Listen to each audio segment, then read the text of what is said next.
All right, it is UH falling to San Jose. We're gonna go live on Facebook right now. Woo, I got my boy, brother Moku Thompson. You heard him on the Real Ones podcast, episode 1, which we recorded this past week. It's up there, Apple Podcast, Spotify, Podbean, wherever you find your podcast should be up. So if no more of them, then just email me and let me know if you kind of find them. But it's hisportsfans.com. You know, you come follow our social media. You'll see when we post. But Brother Moku always keeping it real. So this game, obviously a tough one. You know, we wanted UH to make a statement here. We wanted UH to secure a non-losing season here. We wanted UH to take the Dick Tomey Memorial trophy. But none of that happened, unfortunately. Neither of those things happened as Moku's picture disappears and his camera as I'm about to ask him. But yeah, just seeing that image of San Jose walking off the field right now, holding the trophy, kind of evokes memories of seeing San Jose or Wyoming do that, and Wyoming with the Paniolo trophy and walking off with that. And it's like, it's more than just a game. You're like, oh, it's that rivalry trophy too. And I'm, in a way, you know, San Jose, in most rivalries that we're involved with in at Hawaii, it seems like we're always on the other end, right? The brunt end. Or, you know, and Fresno is a good rivalry where it's kind of an even rivalry, but San Jose is basically an even rivalry too, and we don't give them that much respect, and they prove that we better start giving them respect. But we got Brother Moku Thompson back. Brother Moku, can you hear me now? Can you hear me now? Yeah. I'm trying to Okay. get my earphones to work again. No worries. What do you feel? I know it's kind of bummer right now. I can hear it in your voice. Nolan also says, ouch, this game hurts. The Spartans are really good, but still think we did okay. Timmy says, rush defense looked horrendous again. I mean, what is your initial reaction to all of this, Moku? We got just out physical. I mean, as much as I don't want to admit this at all, San Jose State, this COVID season, where it counts or no counts, is legit. Yeah. I mean, their offensive, their running back is for real. He's powerful. Their quarterback is on the money, and their receivers is fast. I mean, I can't really dog our defense too much or our offense that much for their front seven is for real. Their receivers, their quarterback, their running back is for real, and their offensive line does enough to help them be successful. No, and, I mean, let's say what you're saying right now. Sorry to interrupt you. San Jose is for real. We're not going to even take away and say that UH gave this up. San Jose, you deserve the respect. They got athletes. They got studs. They got talent. And what you're saying, I'll let you keep going, is freaking right. I never saw San Jose out-muscle us before. Or out, like Boise us. That's why it felt like we were playing like San Diego or something, you know? Yeah, no, for real. Like, I said this in the Facebook stuff too. Like, I'd expect this from Boise or San Diego State, but not from San Jose that hasn't been relevant how long. Yeah, we always they're like Fresno, where we always have fits with them, or UNLV, where UNLV isn't always so relevant in the Mountain West either. But when we play each other, it's always close. It's always a battle. But man, when it was 21-0 in the first quarter, I was like, bro, this is just straight embarrassing. We're being embarrassed by a team that just came out of nowhere. But as the game goes on and you watch it and you start to calm down a little bit and just watch the game for what it is, right? You got to tip your hat to them. They're talented. They're truly talented this year. And it is truly a sad thing they couldn't play Boise as well. Yeah, this is just a loss that we gotta take. We gotta swallow, eat it. Now that looking at the record 3-4, it's a losing record right now. We hope there's a game next week. We anticipate a game next week, but obviously you never know. Now every week you never know what's going to happen. It's going to be in Hawaii, UNLV, but when you look at where we were one week and where we are the next week, it's hard to tell. You know, and UNLV, you just brought them up, is one of the teams that they always are going to play us strong, right? and always make it a game. Yeah. That's a home game for us, right? Yeah. Yeah. So the thing I had thought we had going for us was we had a strong performance against Boise. We upset Nevada. We didn't have to travel. Our boys stayed home. They got to play every week, and we're improving. San Jose State didn't play for the last 2 weeks. Plus, they had to travel. And so I truly thought we had the upper hand. But and then I thought we were going to win this game and just absolutely destroy UNLV. No, I'm not so sure. We're not consistent. So I really cannot predict what's going to happen the last game. Granted, it happens. Nothing goes COVID related and the game goes on. But I mean, UNLV never really got killed by anybody they played, I don't think. And then when they come here and they play us here, it's always a battle. So yeah. I'm scared to make a prediction right now. I got to look a little bit more into it. Well, it's hard to make a prediction now, but we got to bring in we're going to get a Nebraska report as well. So, Jimmy, what's up, man? How do you see this game and the next, and where are you right now in your head? Because, as fans, it's always hard. That's a problem when I come on here, when I have other people come on here. I'm emotionally invested in the game, too, so I'm, speechless by, what I'm watching and processing, because it's last week, okay, yeah, what a big win. And it was a huge win. But this would have been a good win, too, because it was a trophy on the line. And, it sounds like it was undefeated. But, Jimmy, what's the report, man? Oh, not much. It's actually early here. It's only 8:40, so I'm not up at 1 a.m. watching. Oh, that's right. That's right. You make it through the whole game. We made it through the whole game and didn't have to fall asleep. The first quarter was just off. The first 9 minutes set the tone. It was 21-0 before you could blink, and it was just. There were a couple big plays there, but they were able to get the ground game going. Between Nevins and Robinson, I think they had 260-some yards for the game, rushing. And it's just that the defense did their part and just holding it, which the offense just couldn't get anything going the first quarter and a half. And yeah. It seems like that's been a common theme all year, is just playing from behind with this crew. And just the big playability, too, was just not existent today, too. Well, and looking at the big plays, we gave them up. Joaquin Costa says in our comments, Hawaii never prep well, and we underestimated San Jose, and I kind of see that as well. What do you think about that? Well, they were undefeated coming in the game. They had quality wins. I agree, and on my show on Wednesday, I talked them up, and I believe San Jose is good. I believe they're as good as Boise. I honestly think they would have beaten Boise, or they could have given them a good hard rub. They're definitely one of the better teams in the league, and I watched them when they played Air Force early in the season. Mm-hmm. And held a potent offense of 6 points defensively. I just thought that we would, get another home game would be big for that crew. But just when you play from behind like that and just didn't make enough plays in the first half to stay within striking distance. Mm-hmm. No, you're right. You're right. It was 28. Yeah, 21-17. If we get a fourth down stop, the game might be different. But they converted a couple fourth downs on that drive, and I think ended up scoring. I think it was a 9-minute drive. Yeah. In the third quarter, there that just kind of put the knife in you a little bit. Yeah, they held on to the ball. It seemed like 9 minutes. I think it was 7. It looked like 7:45. It felt like the whole quarter. It felt like forever. Yeah, it felt like forever. And when you can do that, that's the strength of the San Jose team, that they can do something like that. That they can. Have Moku was saying, it feels like you're playing a team that's really out talenting you as well, which is strange because in San Jose, that's why we always underestimate them, because we're always going to be at the end of the day, we're going to have better players than them. And that's crazy to think that way, but that's a Hawaii thing. We rarely think that way about any team.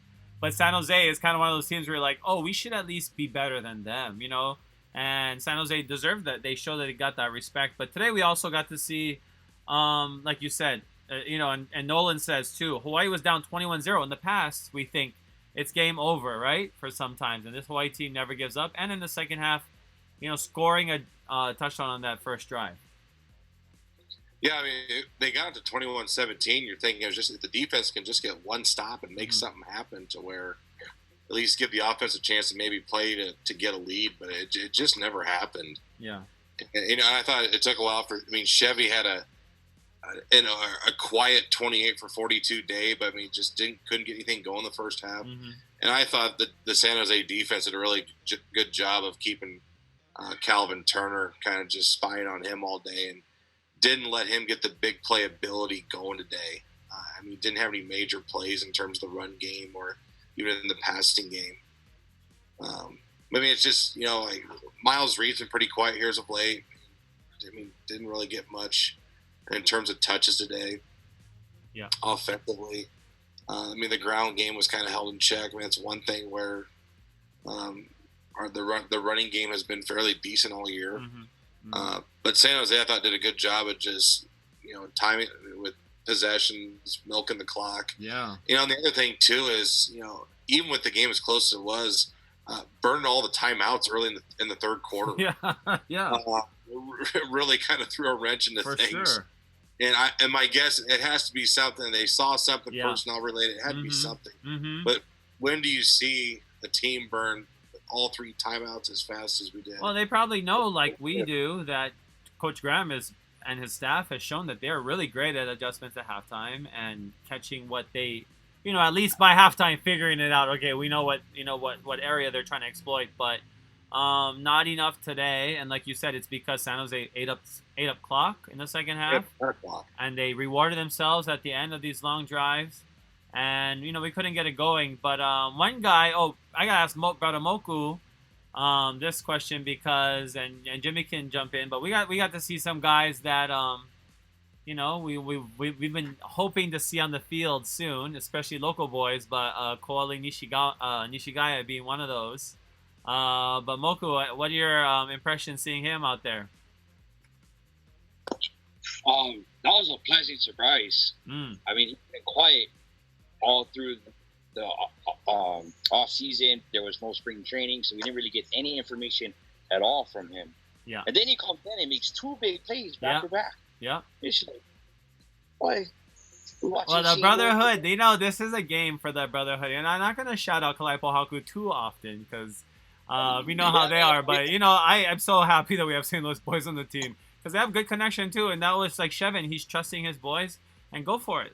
That's a lot of it's just football is that intangible, those connections, that the parts that guys that just know how to work with each other well. And I love that he went back to him after that play that was nullified by that penalty. He went back to him to give him a catch on the next play. So I thought that was awesome. It was 2-2 Quali and 1-2 Jonah Panoke. Oh yeah, yeah. So that's just what they do.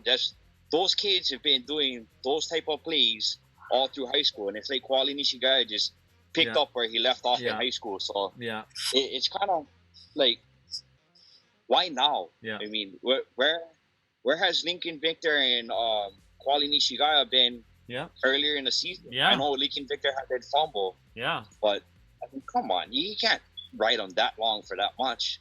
Mm-hmm. But it seems like Todd Graham has a big deal with ball security because. Even Lakai, there's the boy that had last chance you. Dior. Yeah, he had the jump. He would drop some. Yeah, he bobbled that punt, and that's it. That one chance and done. Yeah. It's like he's got all the faith in the quarterback. Like, Chevan can mess up, but that's his guy. Yeah.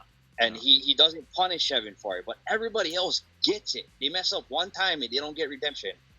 So I'm not really sure how I feel about that, but it was very nice to see bright spots from Koali just coming and surprising everybody and getting Lincoln Victor involved as well. It seemed like he was trying to, and Jimmy can jump in on this, try and get back to that connection with Jared Smart as well, but it doesn't seem like they're connected yet. Like they're just not there yet for some reason. No, if you look at his numbers, Jared Smart's numbers through 7 games, he's only got 26 catches. Yeah. Last year, I think he had close to 90 receptions. But, it's just the contrast in offenses in terms of just and the tempo they're playing at, too. And I agree with just the ball security piece. It's almost like they're not trying to take chances going downfield and making plays happen. But I thought Jared Smart would be a guy going the year that'd be a difference maker, and that hasn't necessarily been the case through 7 games. Now, granted, you're also talking about no spring ball. Yeah. They missed some things here in the summer, even going into fall camp. Yeah. I mean, this is more so a kind of a trial run just to kind of see how things are going to look. So I don't think there's necessarily a jump to conclusions thing right now because it's so green early on with how this is going to look down the road. Yeah. It's like everybody gets a free pass here in 2020. The one nice thing is you got 1 game left in the regular season. Maybe get a chance to finish 4-4 and maybe an outside shot at maybe get into a bowl game where you might get another 3 weeks of practice. I mean, it's a reach. Yeah. But you don't know. So I don't know. It's just it's a lot different from I think what we've watched here the last few years in terms of just the tempo and the offense and just spread the wealth and the run and shoot. And even today though, I think there were 8 receivers that caught passes. Yeah, 9. Yeah, a ton. Yeah. Bussy, Stovall, Nishigaya, Panoke, Smart, Dede, Victor, Turner, and Reed. So, yeah, I mean, Chevan is getting on board with a lot of these guys, which is great because I don't like him being exposed too much. Nolan is funny because he's kind of reading my mind in a way, but I'm not going to say that this is what I'm thinking, but this is what he says. How does this sound? Have Milton transfer to Hawaii to start and have Chevan as running back. How does that sound as Kelvin start as receiver? Because I was like, man, Chevan is doing so much, but it's like I feel like it's taken away from the traditional quarterback stuff that we want him to do. And of course, he's great with his feet, but I want to see him sit in the bucket and throw more. I want him to stay there, and it's like I love that he can do it, but he's all like the leading rusher again, and on that touchdown alone, he had a long run, right? That was the one that he scored a touchdown. But I mean, is that something we want to see even going into next year? I'm not going to say the Milton part. That's just an additional thing. That would be lovely as well. But not to say that we would need to move Chevan around, but I think this game, too, Chevan got exposed a little bit in the beginning because he was getting time sometimes. And he was overthrowing guys. Like, it reminded me of Cole a lot. When Cole would get started, have a slow start, overthrowing guys or throwing out of bounds. And Chevan was kind of off. But I don't know. I had to stick it with Chevan. I mean, he keeps doing great, putting up great numbers though. But he's what done more? A lot of good things. Yeah. It's just, I mean, you're talking about just a different style and a different offense that maybe he's not accustomed to. That if he gets the spring and the fall camp to get the reps and going into the season with more games, maybe think different. But it's a COVID year. I mean, everything's different. For sure. I mean, I think, a lot of these plays are designed for him to run more. I don't think this is like just broken plays. And I mean, he's exposing himself more this year. And it's not like he wasn't running RPO or some stuff with Rolo, but he's almost like a 50% chance going to take off on a play. I feel like whenever he's good with his feet. I mean, he can make plays. He's great with it. I mean, you're right. It is a different offense, and it is going to take time to get going. But Moku, what do you gotta say about Chevan so far? I don't think this offense suits him. I really don't. I mean, through 7 games this season, I don't think a full off-season training camp, fall camp, spring camp, whatever, in this offense is going to make much of a difference. They want to run in my opinion, they want to run like the big boys, like West Coast smash mouth football, and be able to throw the ball. And I just don't see us being like a Georgia or something like that. They can do both, Yeah. So I think we got to find more run and shoot options. You don't even have to call it the run and shoot if you don't want to, but take more of those style plays and incorporate it into the offense. Yeah. And not so much of these screen passes and these handoffs, these option handoffs and stuff. Because I think that's killing the passing game. There's no chemistry with the receivers. We either throw a screen or we run. And it's always trying to up the middle or in the A or B gap.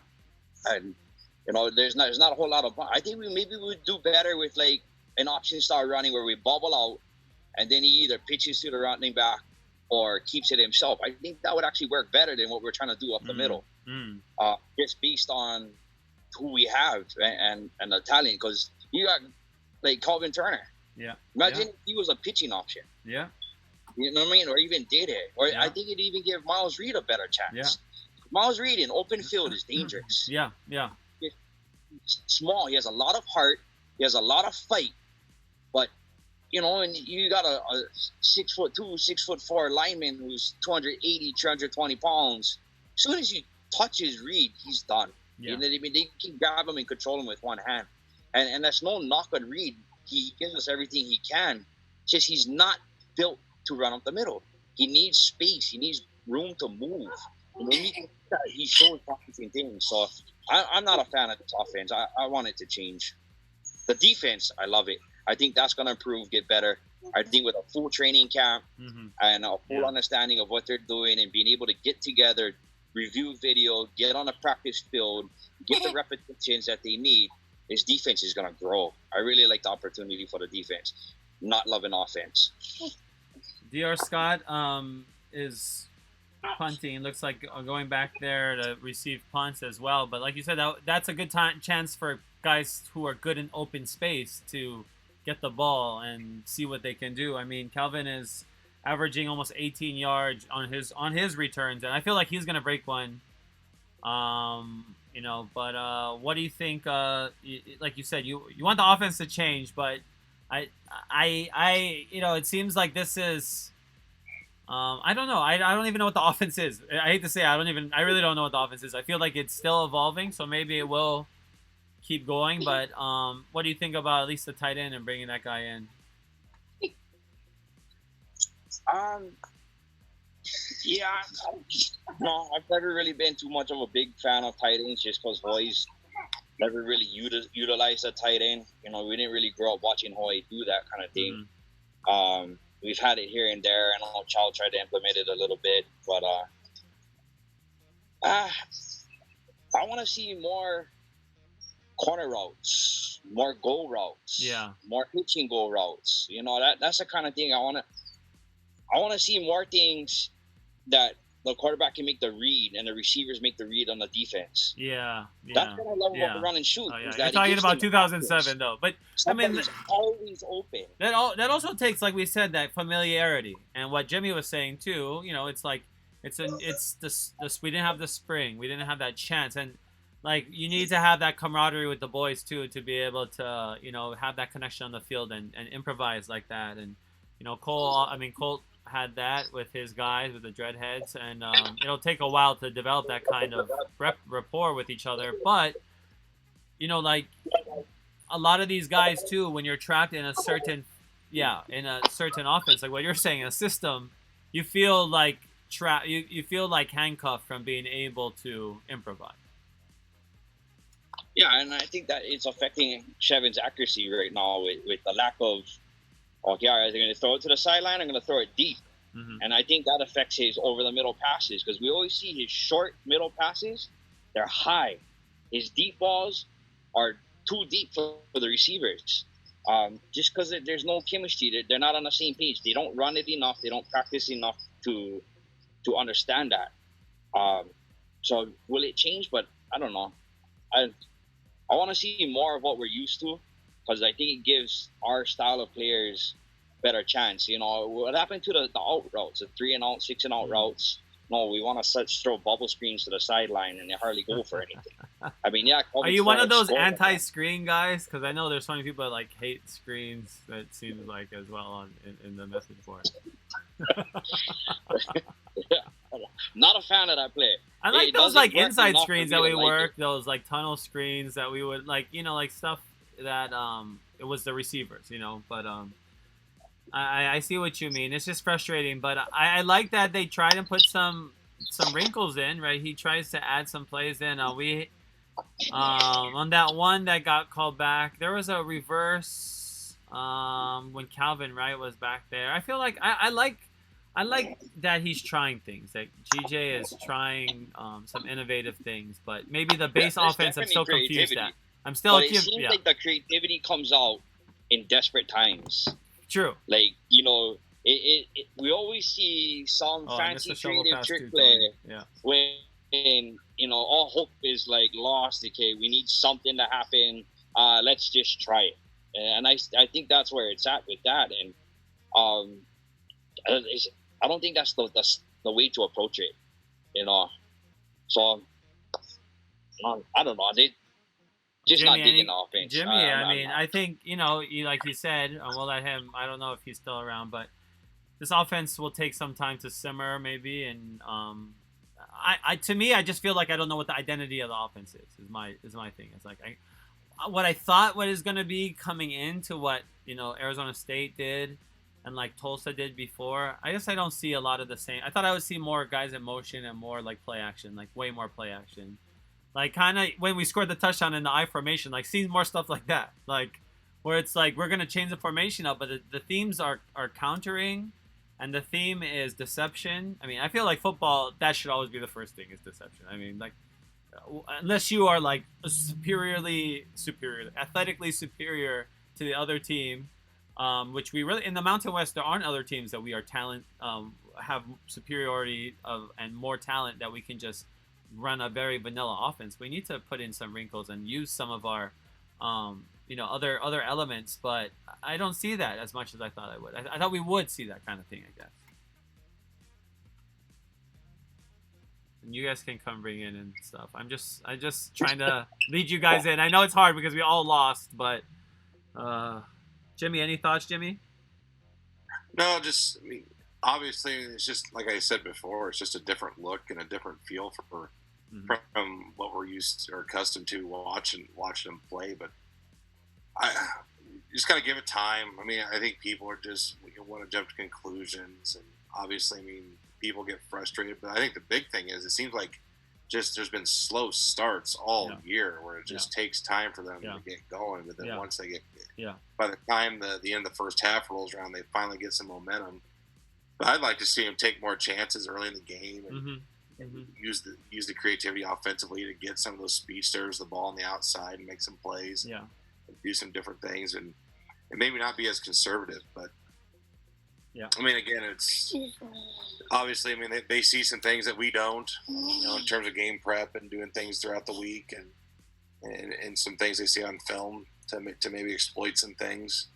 But again, I mean, it's just I think everybody's frustrated just because it's so close, but yet we're just couldn't get over the hump today. You know, just with some missed opportunities. Yeah, a lot of things that Coach Graham, I'm sure, will want to work on going into next week, and that's why you know, he was very adamant about playing his style and injecting what he wanted to do right away. And I think that owes to the fact that it's just his first year, and he should be able to implement whatever he wants with and have a little bit of not a feeling like he needs to win a championship. None of us were expecting that. I think I came in with expectations that we'd be kind of where we are right now in the middle ground, but I still expect that not a losing season. I think we have the talent and to at least win half our games, which hopefully next week will be that. But a lot of things that we are kind of hoping might come into play against UNLV next week. I don't know if you had seen any of them play this year, Jimmy, but do you think that's a game, the winnable game, or a must-win? Or would you call it a must-win, I would say? It's a very winnable game. Obviously, new coach, new system. So, I mean, it's going to be kind of the battle of the first-year coaches, but you know, they're going to be playing Wyoming here tonight. We saw Wyoming in person this year, and just how physical Wyoming is up front. And I think that'll give them some problems tonight. I just don't see them necessarily scoring a lot of points on that defense. And they've struggled to score at times against the better teams in the conference this year. But they've got a lot of momentum going forward. Brand new stadium, new staff. Which will definitely help them with the recruiting, obviously, down the road. But I think it's a very winnable game, and it's one of those games I think you jump on them early. It sets the tone for the game, and it'd be a good way to end the year at 4-4, the regular season. Yeah, I agree. I don't know what the bowl prospectus looks like at this point for a postseason, because who knows what's going to happen. Yeah. But just want to see him in the season. he's not a positive here. And it's kind of like you said. I mean, I think the expectation was somewhere to be around 500 this year at this group. Yeah. And I think it is. So I don't think anybody's, saying that, it was a bad year or good year. I think the expectation was, I mean, this is kind of what people expected. And, I think the win last week exceeded some expectation. Yeah. I agree.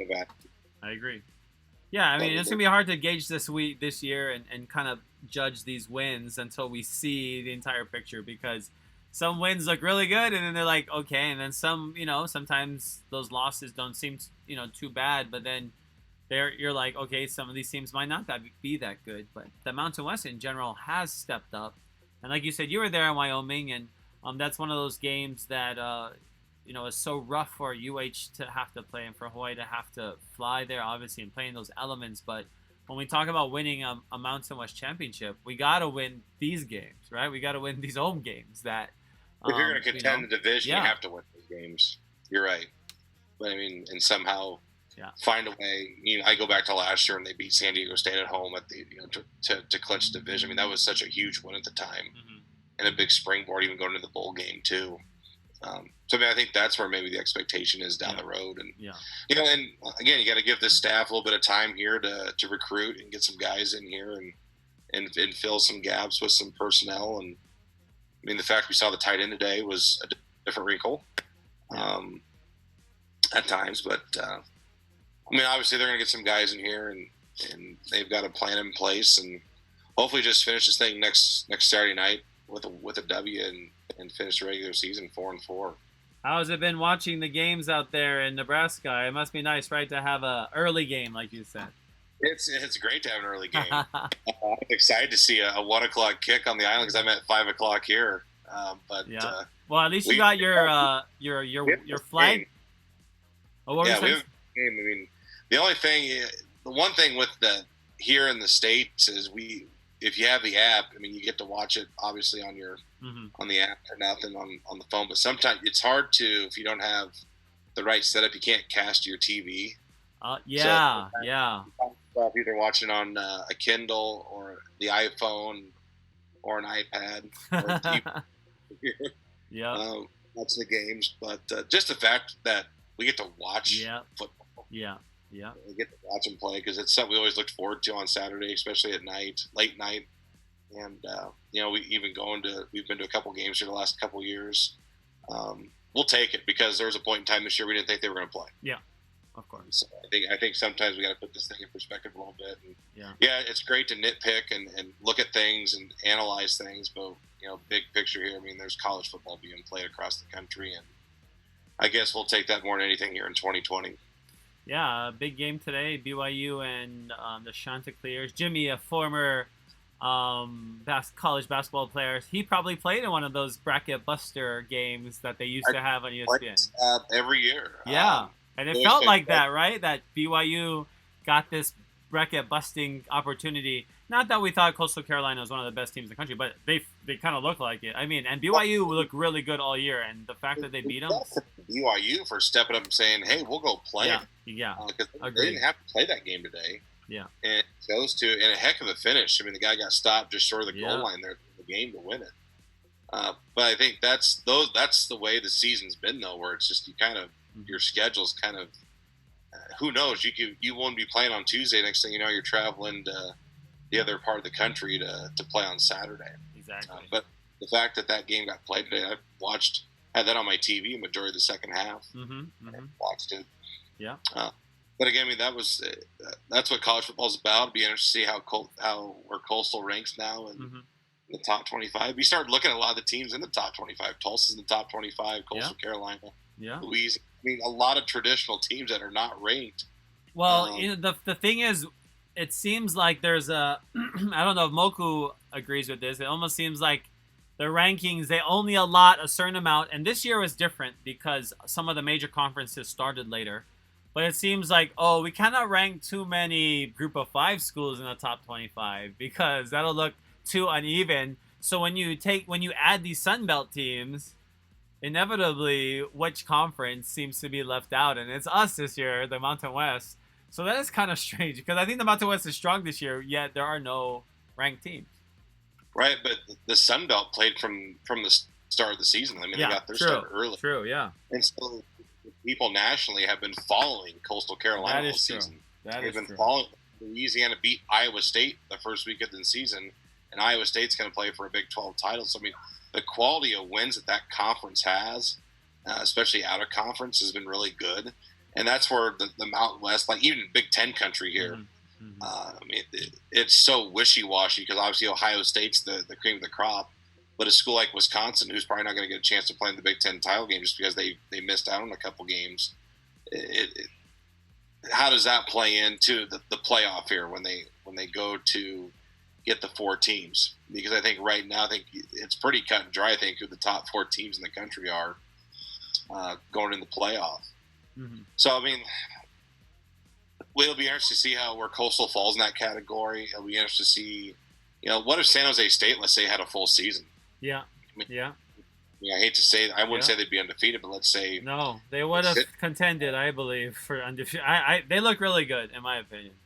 Well, Boise or whomever. I mean, obviously Boise got beat by BYU, but I mean, what if one of those schools in the league, let's say, ran the table? Would they be in the conversation? So, true. I think it's a lot of it's your resume, a lot of it's national exposure. Actually, that makes me wonder what UCLA, what San Jose's their schedule would have been this year, because BYU had a ridiculously loaded schedule, right? Going into this year, they were like, if they ran the table this year, BYU would absolutely be in the college football playoff. Just given, like, they had like SEC schools on there, like Pac-12 schools on there, like half of their schedule was apparently Power 5 or 7.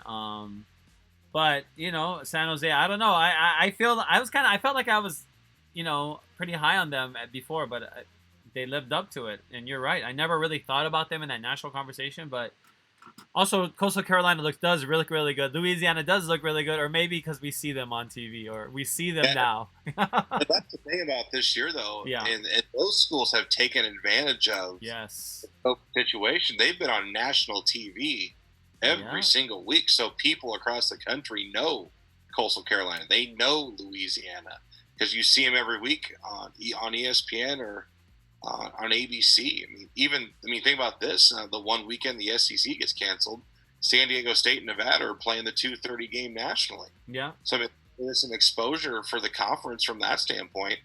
And is that going to be this case moving forward? Maybe not. We don't know.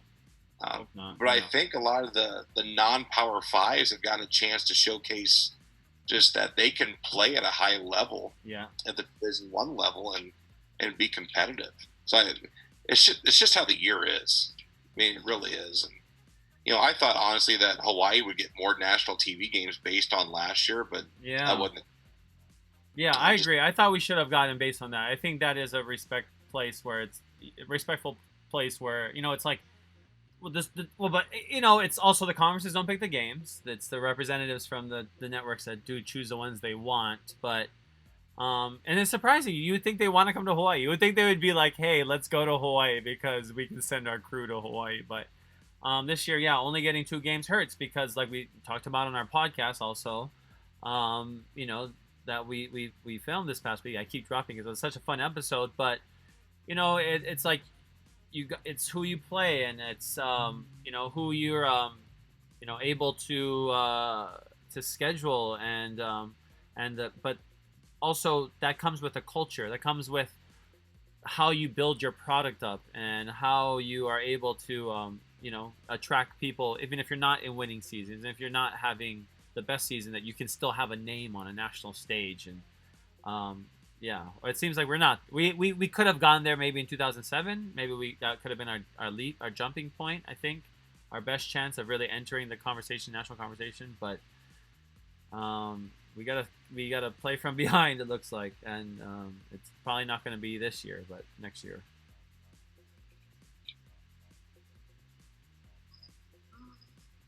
Moku, are you still there? I think maybe if Rolo never. That whole situation with Rolo never leave, and he's coming back again, we might have gotten more TV exposure because Hawaii football would have been a little bit more exciting to the guys in the mainland. I think everything is views and ratings, and Hawaii is not exactly popular in the continental U.S. You know, it's just people have got ties to Hawaii that really care about Hawaii football. So I've never been to the mainland and watched Hawaii football from the mainland perspective, but I can't see us being like a hot commodity over there. Yeah. You'd be surprised.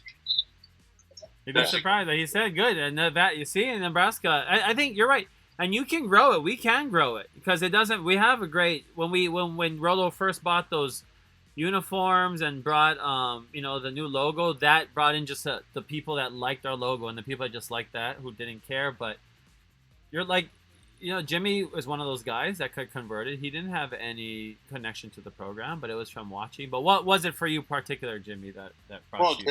Obviously, I mean, it was a 9-10 o'clock game on TV, but then you start watching just the style, and I think it was the way they played. The way they threw the ball around the field, the way the up tempo offense, the scoring the points, I think was the exciting part. And that's how we kind of got hooked by it. Yeah. And then, it got to a point where Turner and I decided, hey, we want to go watch them play live. Yeah. So maybe we get behind it. We flew down to Albuquerque last year for the game and had a blast doing it and meeting a ton of people. I think you'd be surprised the number of people that follow just because it's, there's interest there, especially on a late Saturday night. It's something to watch on TV here. Granted, it might be 9, 10, 11 o'clock at night, but people stay up to watch the game, for whatever reason they want to watch it. There might be other interest, obviously, but it's something we've followed for myself and Turner and some of the other guys here in Nebraska that have followed it for probably the last 6-7 years. Where plus, Nebraska football hasn't exactly, it's been, they've went through a lot of transition too. And, you talk about Mackenzie Milton, Scott Frost, that rumor's starting to circulate around. Big Red Country will Milton end up in Nebraska with Scott Frost. Sure. It has to be. It has to be. Yeah. It's conversation just because of the tie to Central Florida. Of course. But, everybody's got their own teams. And people like, let's say, Ohio State, people like Alabama and different parts of the country. Everybody's got their preference. But, the thing that hooked us on what Hawaii was just the fact that run and shoot offense spread the, sling around the field and score some points. And more so just the pace of the game and the entertainment value of it. Yeah, and that is it's entertaining, right? It's a commodity. And that's the thing when you watch. When I talked about this in the podcast about watching UCF and watching the crowd and seeing how they get into it, even at the Chanticleer, which there were kids there and high-fiving all the players after the game because COVID. That was hilarious. But it's that. They're teal nation, which is really cool, I think, too. And teal is a really cool color. I think teal and black, that looks really sharp. Like, those parts are all a part of the adds to the entertainment value, right? Where we're watching. Yeah, and what's crazy about Coastal is they won the College World Series here. Yes. In Omaha. Yes. And, people jumped on the Coastal Carolina bandwagon from day one when they were in Omaha, and they made the run to the College World Series to win it. And you see people walk around Omaha with Teal Nation shirts on, Chanticleer, Coastal Carolina shirt. Especially an event like that, you get schools like that. Because I remember UC Irvine made the College World Series. Yeah, Fresno State won it in 2008. 2008, Oregon State won it back-to-back years. And people fall in love with those schools just because they're not the traditional schools. Yeah. There's always a story behind it. So I think that's what's great about college sports. It's what's great about college football for that matter, is everybody's got their own preference. And we get angry, we get upset, and also we get excited too when something happens. But it's also, you always tune in every week. You make sure that even today, 5 o'clock, my son, he's asleep, by the way, here. I love it. He's like, I'm just going to crash out. I'm done. I'm tapping out. He couldn't quite make it. But even like my son, he knows, he likes Chevan Cordeiro. Yeah. Mm-hmm. He knows Chevan Cordeiro. He's a 5-year-old kid in outside of Lincoln, Nebraska, but he knows who Chevan Cordeiro is, and it's his favorite college football player. I love that. So cute. He doesn't know this yet, but he's got a jersey coming for Christmas that we ordered him. Oh, wow. Yeah. He wanted a jersey for Christmas, so we got him. He'll wear it to a game, I'm sure, soon that we'll see him at. So that'll be exciting. Yeah, well, when I get that, I'll make sure I send the group a picture. Definitely. And we'll be sporting that. So. Wow. Well, this has been, truly a year of ups and downs. Thank you, Jimmy. Jimmy's one of those guys who, like I said, we see on the road. And Brother Moku, I always make my way to at least drop in for a little bit of his tailgate out. He makes some freaking crazy good-looking food too, Onokai and Grinds, and I freaking always miss it because he's like, bro, you ate already. I'm like, dang, I ate already, small kind, and I'm like trying to eat again. He's like showing me all kind of like poke and stuff that he like fish he caught like that morning, making all kind. So this is the best part of this fan base, is that we have people all across, and like Jimmy said, it's a Hawaii football it has value, and if we get that product out there to people across the mainland, people across the world, they'll latch on. And now with technology, you could be a fan in Mongolia and watch UH football, or it doesn't matter, we can here in Hawaii, we can be fans of Bangladeshi freaking cricket if we wanted to, and I know nothing about it, but I'm sure I could find enough streams and find a team. And that's the power of just like being able to be connected with everyone. And if you're lucky, you can get out there and get on the road and be able to follow your team in Hawaii. That's something I love to do. Hawaii sports fans, we take groups, and Jimmy is one of those guys we get to see on the road. We saw him in New Mexico last year, and we hope to have him at the stadium. We're planning on. I can already tell you this. We're looking at the Rose Bowl to open next year. Okay. Yes. Trip. Okay. We'll be there for sure. Awesome. And Moku, you gonna be there? Moku, you gonna join us? At the Rose Bowl? He got some free playing I don't know about. Well, start now, Moku. See, you got about 8 months to just start the penny jar and then just keep showing some little bits. I need to learn to save money, bro. I spend money like that thing growing trees. So I don't travel. Well, the traveling is so fun. You'll never for like the thing about traveling, a lot of people underrate is like, yeah, it's gonna be a lot of money. I don't tell everybody to come on my I tell everybody you should come on my Super Bowl tour, but it's expensive. It's 7, 8 grand, 9 grand. Like I don't expect those kinds of things, but I think that's worth it too. My second point would be to insane sports fans, but for Hawaii people and for people that love our team, I think it's such a great opportunity because you get to the mainland, you get to experience. Fuchsia posted from when we were in Boise last year with our group, and with our friends, and we're going around Boise, Idaho, and eating Boise freaking potatoes that were grown there, and all the potatoes and fresh beef, and like going to hot springs. Like that's a part of the entire experience. It's not just about going and spending money and feeling like, oh, I spent so much money, but you'll never forget it. It's a cherry experience that you keep forever. So that's just my plug to you, Moku, because I want you to come on the road with us. You're gonna have a ton of fun, I guarantee it. Yeah, I'm looking forward to it. My 2021 New Year's resolution is to start saving money, start spending it foolishly, and do something with it. So one game that I've been really looking forward to going to for a couple of years is when Hawaii plays UNLV at UNLV. Yeah. So that's definitely on the bucket list. And then one of the games that I always look forward to, but sometimes I don't get enough notification when they're gonna happen, is like when we went to Australia. Oh yeah. Cal. Yeah. Or when we go to like Michigan or Ohio State or one of those crazy bloodbath matches. Those are the best sometimes. Like I want to experience that. I want to see what that's like. Vanderbilt, we're gonna play at Vanderbilt soon, and that might be a blood. We might win. Who knows? That might be an SEC game that we win on the road. So that's coming up. But yeah, Hawaii sports fans, we're always gonna be there. You gotta come with us. We're the best. But no, that's the experiences. Like my first game, Texas El Paso Sun Bowl, and it was Timmy Chang's first start was in El Paso. I was in 18. I was in high school, or 17, and I was in high school senior year. My parents took me, and it was cool to go to like the Sun Bowl, which is like a pretty cool stadium, and to leave it opened my eyes to seeing what the world looked like outside of Hawaii, but also like the sports world, and all of the promos that I see on the road, all the ways that the stadiums are set up, and how people act.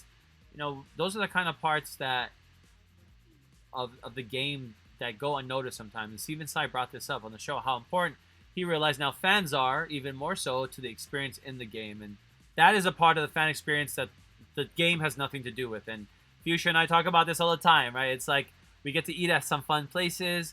We get to meet all kind of new people and just make all kinds of crazy memories. So definitely, and you make friends from across the country like Jimmy, and meet in Albuquerque, and hang out. I mean, those are the kind of things that I want everybody to experience. So that's why Hawaii Sports Friends exist. But with that being said, guys, thank you so much for joining me. It was 35-24, San Jose beats the Bulls. Jimmy, any final words and aloha?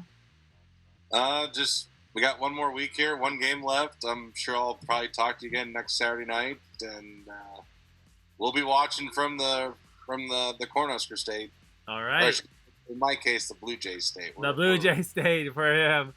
By the way, Creighton, Nebraska is this coming Friday, so it's a big one. Oh, big game. Creighton alum right here. Jimmy on the Creighton Blue Jay team went to the Sweet 16.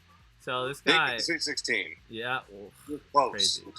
You just missed the Sweet 16. We just missed. Okay. You were close though. A few times, but never got there. Well, hopefully, with Warrior basketball starting up, we'll have some discussions on the hoops floor. Well, I ordered my Hawaii basketball. I have mine. I was gonna wear it tonight, but I'm only gonna bust it out in a win. So I was like, sorry, I have to wait until we win. But I do have the volleyball. One of the volleyball shirts. Moku, any last words and goodbye? And aloha, oi. Just I know fans can get a little lost, including myself. I can get real down and real nuts real fast. But just keep their head up. It's a coronavirus season. I got to keep reminding myself about that. I've always kind of had the little excuses. Yes, big boy, hold on. I've always had that kind of like no excuse thing. I don't care if it's Corona, new coaching staff. We're used to every 3 to 4 years we have a new coach. But the boys are paying their heart off. They have a no quit. They fight to the very end, and for that, I'm thankful for that just so long. So as far as next week's game, I hope it's a nail biter, something like Norm Charles last year with Marcus Kemp doing that one-handed catch in the end zone to win the game. Something like that would just cap the year in a beautiful light for me. So go Bulls, keep your head up. Looking forward to next year. Go Bulls! All right, everyone, join us all over on social media, on Facebook Live. Wednesday we'll be back up, and then we'll drop another The Real Ones podcast. Go check us out, Apple Podcasts, Spotify, wherever you find us. Mahalo Moku, mahalo Jimmy. The Bulls drop a close one. We'll stay close because I want to stay close. But 3 and 4, we're going to get better next week. Let's do it again. See you guys later. Aloha.